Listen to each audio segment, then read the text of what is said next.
अच्छा सुनो सब, एक बहुत इंटरेस्टिंग बात बता रहा हूँ। आज सुबह में मैं एक बुक पढ़ रहा था। ठीक है। उसमें एक बहुत अच्छी स्टोरी दी गई थी। एक गधा था और एक टाइगर था। ठीक है। अब हुआ ये कि गधे और टाइगर में लेकर के किसी बात को बहस छिड़ गई है ना। और वो बहस छिड़ने का कारण क्या था कि गधा बोल रहा था घास को देख करके कि ये जो घास है वो नीली है। जबकि टाइगर देख रहा था उसी घास को तो बोल रहा था कि घास क्या नीली होती है, बेवकूफ कहीं का, गधा कहीं का, घास तो हरी होती है। और बस इतनी छोटी सी बात को लेकर के दोनों में बहस छिड़ गई है ना। तो अंत में हुआ ये कि जब दोनों एक दूसरे को मानने को तैयार नहीं थे, गधा अपनी बात बोले जा रहा था जबकि टाइगर बोल रहा था कि नहीं घास तो हरी है, और गधा मानने को तैयार नहीं था। क्योंकि गधा तो गधा था, तो बोल रहा है कि नहीं नहीं, तुम अपनी ताकत का गलत इस्तेमाल कर रहे हो, तुम रौब दिखा रहे हो मुझ पर, ये घास तो हरी होती ही नहीं, ये घास तो नीली है। अब हुआ दोनों में ये कि दोनों मिलकर के जाते हैं जंगल के राजा शेर के पास। ठीक है। अब जब दोनों शेर के पास जाते हैं और अपनी पूरी बात बताते हैं, और तब शेर से पूछते हैं कि अब आप ही बताइए कि घास नीली होती है या घास हरी होती है।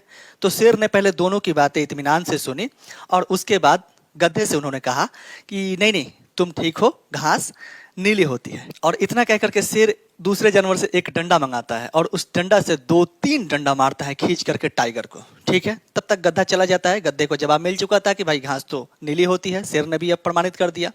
उसके बाद जब गधा चला गया, तब ये बाघ पूछता है शेर से कि आप एक बात बताइए, जब घास तो हरी होती है, आप ये चीज जानते हैं, फिर आप ये बात कैसे कह सकते हैं। तब शेर ने बाघ को समझाते हुए कहा कि मैंने तुझे इस बात पर डंडे नहीं मारे कि घास नीली है या हरी है, मैंने इस बात के लिए तुमको मारा क्योंकि तुम एक गधे से बहस कर रहे थे। तो अपनी बातों को, अपनी तर्कों को, अपनी दलीलों को रखना बहुत जरूरी है, लेकिन उस इंसान के सामने नहीं जो तुम्हारी बातों को सुनने को तैयार ही नहीं। मैं ये नहीं कह रहा हूं कि अगर वो अपनी दलीलों को सही तरीके से रखता है तो भी वो गद्दा है, नहीं। अगर उसकी बातों में दम है तो बहुत अच्छी बात है। लेकिन जो इंसान सिर्फ एक ही बात को पकड़ के बैठा हुआ है कि मैं ही सही हूं और कारण कुछ नहीं है, लेकिन सिर्फ मैं ही सही हूं, आप गलत है, तो जिस इंसान के दिमाग में यही चलेगा कि सिर्फ मैं ही सही हूं, पूरी दुनिया गलत है या ये इंसान गलत है, तो उसको आप कुछ भी बोल दीजिए, कोई फायदा नहीं है सर, कोई फायदा नहीं है। तो ऐसे इंसान से बहस करना ही बेकार है। ठीक है।